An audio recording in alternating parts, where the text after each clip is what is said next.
Hello there, and welcome to our video on z-score tables. So this is going to be the second video that we have on dealing with z-scores. The first one we looked at calculating z-scores. This one we're going to get into actually using the table. And the tables are actually going to be more accurate than what we did with just our kind of normal distribution curve where we had these percentages on here. The z-scores are even more accurate. So if you use the z-scores to, say, calculate the 34% region right there, it's actually going to give you 34.13%. So that's it as a percentage. And as a decimal, this would be 0.3413. The reason I'm bringing up decimals is because in our z-score table, it's actually going to give us the decimal instead of the percentage. So we got to be able to know how to convert from one to the other. All you do is divide by 100 to get over to the decimal, or if you want to go to the percentage, you multiply by 100. The next region, 13.5, if you calculated that one with z-scores, you're going to get 13.59%, and then as a decimal, that's 0.1359. And then with 2.35, you actually get 2.15. 2.15%, and then as a decimal, that's 0.0215. And then with the last one there, 0.15%, if you actually calculated that area there in your z-scores, you're going to get 0.13%. And as a decimal, that is 0.0013. Okay, so the point I'm trying to make here is z-scores, they're going to be a little bit more accurate, and they're not the same values as what we had from before. They're just a little bit more accurate. So looking next at point number 2 right here, it says z-score tables. So when normally distributed data values are not exactly 1, 2, or 3 standard deviations away from the mean, z-score tables are going to be used. So I kind of touched upon that in the last video, because sometimes you might not have a value where it's exactly 1 standard deviation away. Maybe it's, say, here, and then I can't figure out the exact percentage. Okay? The only way to use these percentages is if it was exactly on one of these points here. But if it's not, then we got to use z-scores. So a z-score table indicates the amount of data in decimal form, I'll show you guys in a sec, to the left of a particular z-score. So this right here to the left, that's going to be really important because it always calculates it to the left. It never calculates it to the right. So the steps for how to read a z-score table are just right here. You're going to always round your z-score to the nearest hundredth. We mentioned that before, so always 2 decimal places. And then once you've got it rounded, you are going to find the z-score to the first decimal place on the left-hand column of the table. Don't worry, we'll go through an example. And then after that, you're going to find the second decimal place in the row across the top of the table. And then once you've found those two, you're going to find the row and the column of the intersection, and that is going to give you the z-score value as a decimal. And then last step, you're just going to convert the decimal into your percentage. So if those steps didn't make a ton of sense, we're going to go through an example here, and that should make it quite a bit easier to understand. So it says find z equal to negative 1.87. So that's a z-score we're given, and we're going to find it in our table. So this is what our table is going to look like right here. We got a bunch of different values in this table, a lot of different values. And in your guys' textbook, it's actually found on page 580 and 581. So it gives you a little diagram. It says it's always going to calculate it to the left. It does not calculate the area to the right. It's always to the left. Okay, really important. So we were finding the z-score negative 1.87. So we'll go through the steps. You're first going to find the z-score to 1 decimal place. So I'm just going to write the number as negative 1.87. So we got to first look for negative 1.8. So on the left-hand column, we got some different values here. So we got to search for negative 1.8, and I find that right here. So I'm going to draw a line going all the way across through my rows. And then once we've got that, we got to find the second decimal place, which was the 7. So that is right here.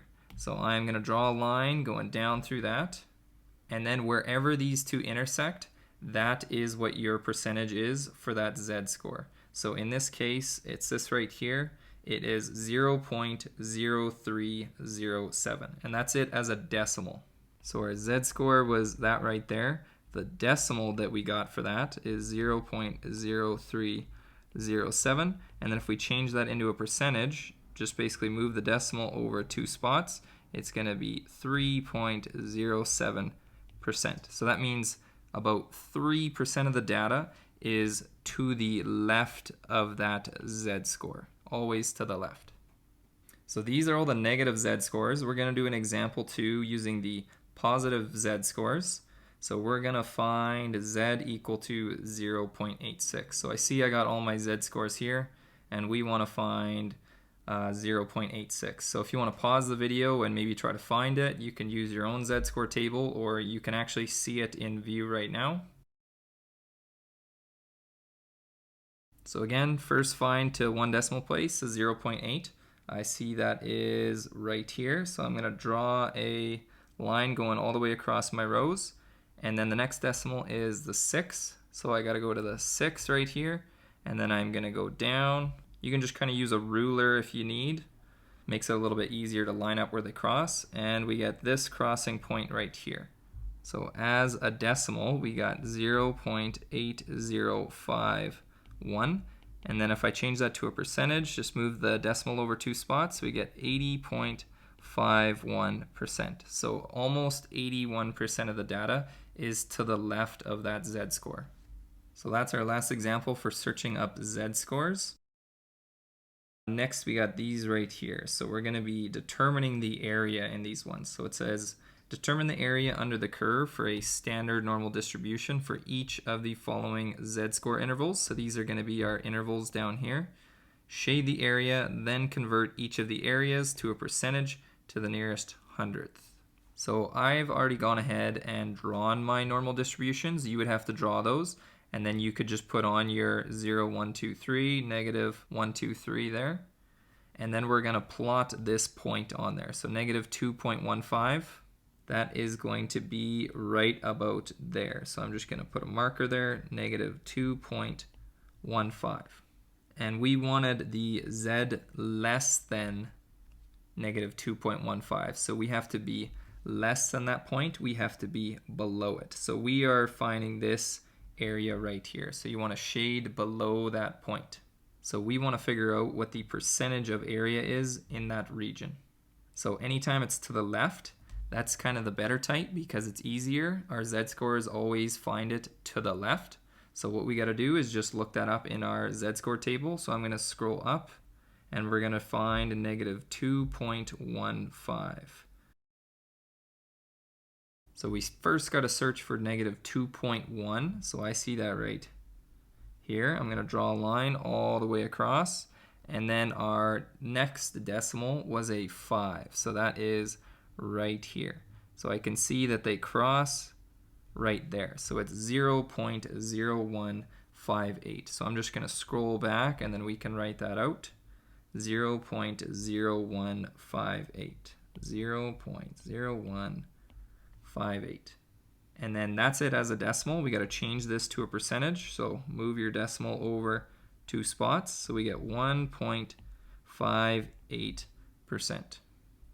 And just to check this, this is a really small percentage. And if we look at our graph here, if we have only this small little amount of area here, it should be a small percentage. So that's just a quick check to see if it's at least close. Looking at part B now, it says Z is greater than negative 2.15. So it's the same value. So I'm going to plot that on here. So negative 2.15, it's about in there. But now we want greater than the negative 2.15. So we want on this side. So we are going to have to highlight on that side. And the good thing about this one is that if I knew that this area on this side was 1.58, I know that altogether there's 100%. So if I took 100% and I just removed this section right here, that would give me out the rest of this. So we just have to go 100% and then remove out the 1.58% area.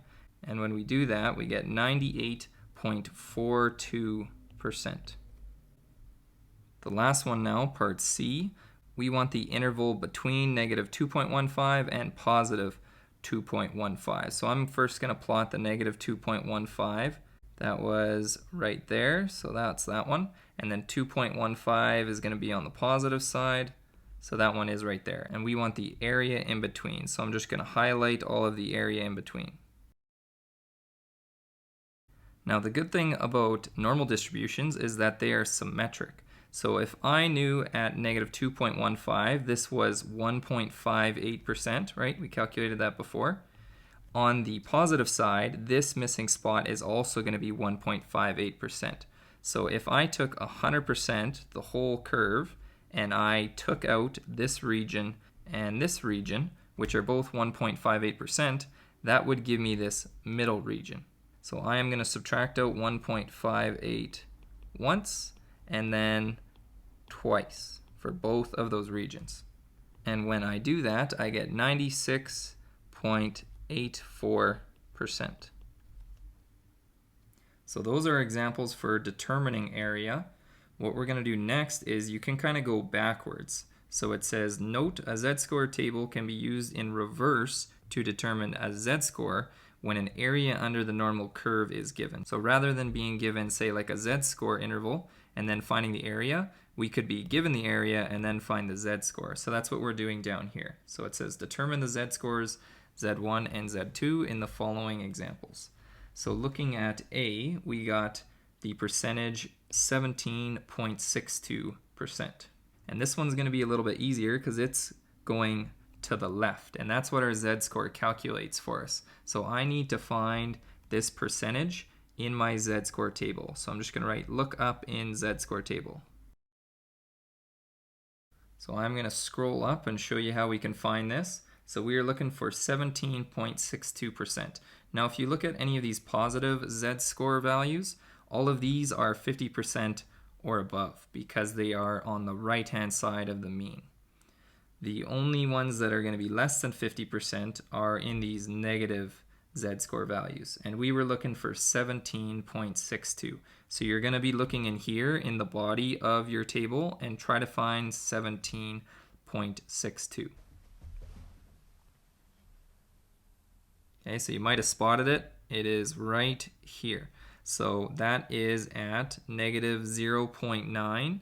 And then if I go up to where that is on the top, that's in this column, so we get to 0.03. So our total z-score is negative 0.9 and then this 3. So let's scroll back and we can write that down for that one. So it was negative 0.93. Part B now, we got the percentage 14.92%, but this is to the right. Okay, so that's not good for our z-score table. We always want to the left. So I need to figure out what all of this area is here. So I know 100% is all of it, and then I'll just remove that percentage right there to get the rest of this. It's kind of like you have a whole pie, and then you are cutting off and removing this part of the pie. So that was 100%, and then you're going to remove 14.92%. And when we do that, we get 85.08%. So that's to the left. And then what I do is I look up that value in my z-score table. So I'm going to scroll up and try to find 85.08. So that's going to have to be in the positive z-scores because it's above 50. And 85.08 is right here. So that's going to be at 1.0, and then this column going up, that is at 0.04. So it's 1.04. So let's scroll back and we can write that in. So that was 1.04. Part C here now. So this one we have the decimal 0.2580. So if we wanted to change that into a percentage, that is 25.80%. So we want to find this z-score right here. So I know all the way up to half is 50%, And then if I add on this little bit more, the 25.80, that'll bring me to the total percentage from the left. So we got 50% plus 25.80%, and when we add those up, we get 75.80%, and again, that's to the left. And then what we'd have to do, go to your Z-score table and look up 75.80. It would actually be 0.7580. So if you want to try to find that, pause the video and then look for it in your Z-score table. So hopefully you found it. That one was at 0.70. Last one here now, we are on D. So this one actually has two different Z-score values that we are trying to find. So let's find Z1 first, and then after we can find Z2. So again, we know that all the way up to half is going to be 50%, but then in this case we're going to have to go back to get to Z1. So we're going to have 50%, and then we're going to have to go back, so subtract off this value, and those are decimals, but we're going to have to subtract off the percentages. So subtract off 12.92% and also subtract off 21.45%. And when you do that, you are going to get 15.63%, and that is to the left. And then you'd go to your Z-score and look that up. So let's try to find 15.63 in our Z-score table. So we're going to have to be in the negatives. And 15.63, here I got 15.15, then we got 39.62, and then it jumps up to 8.7. So these two are both really close, but neither of them are exactly 15.63. So what you do is you just take the closest one. So that's this one right here. So that's going to be at this right here, -1, and then going up, that is at the 0.01. So our Z-score is -1.01. So let's write that back down here. So our Z-score 1 is -1.01. Okay, and again, that one was just the closest value. We still got a Z2 to find here now. So it's going to be the same kind of idea. You're going to go 50%, but then back to Z2 this much. So it's going to be 50%, but then back the 12.92%. So back 12.92%. And when we get that, you'll get 37.08%. And then looking that one up in your Z-score table, you're going to get, again, this is for Z2, you'll get -0.33. So we're finally done finding all of our Z-scores given the percentage. Next, we're going to look at another problem here. So it says solving problems. The one thing you always want to do when you're solving different types of problems is ask yourself, does the situation refer to the area to the left or to the right of the data value or Z-score? That's going to be really important. Are they looking for more than or less than some value? So in this example, it says a muffler company makes and supplies the car industry with mufflers.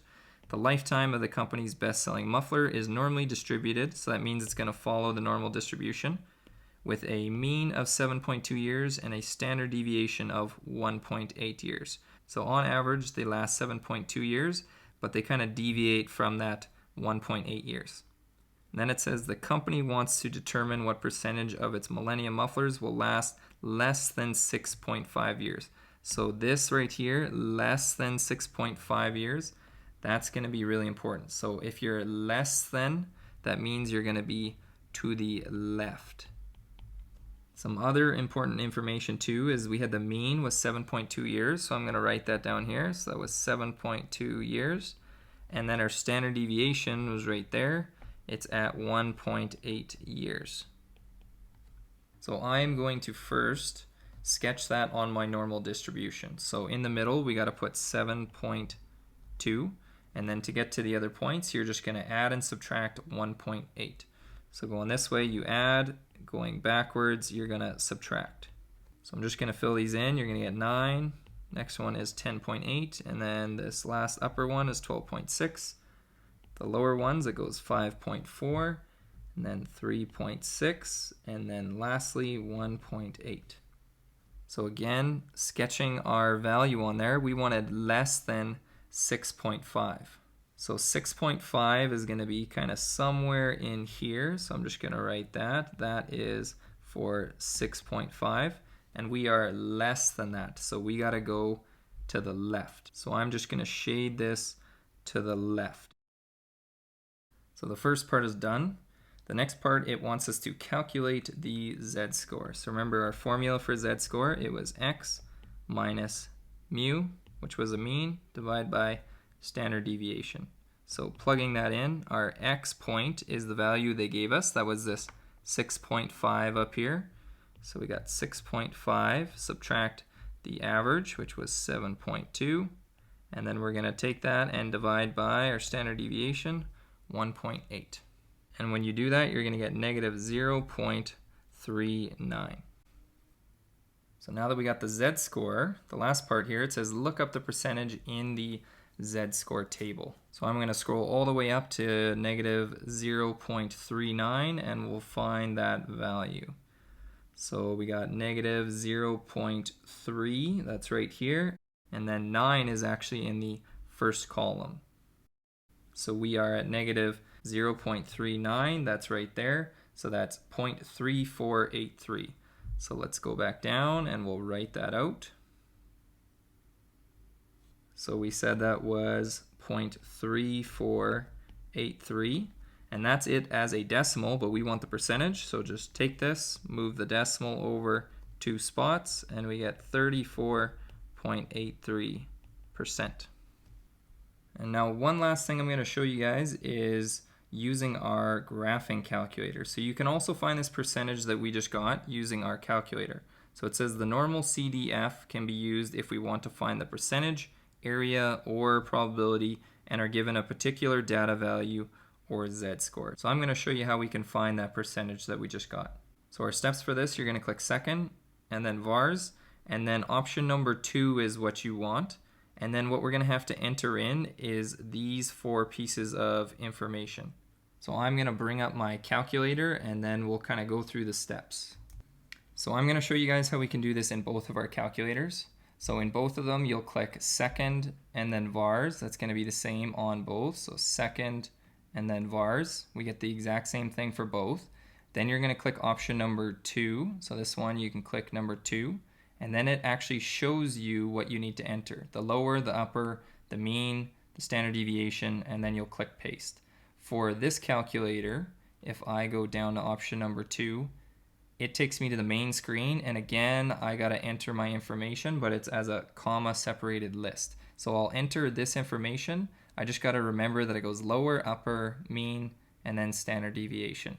So in this case, our question asks for less than 6.5 years. So our lower bound is gonna be at 0 years, and then we're gonna go up to 6.5 years. So we can put in 6.5, and then our mean from the question we were given, it was 7.2, so put that in, and then our standard deviation was 1.8.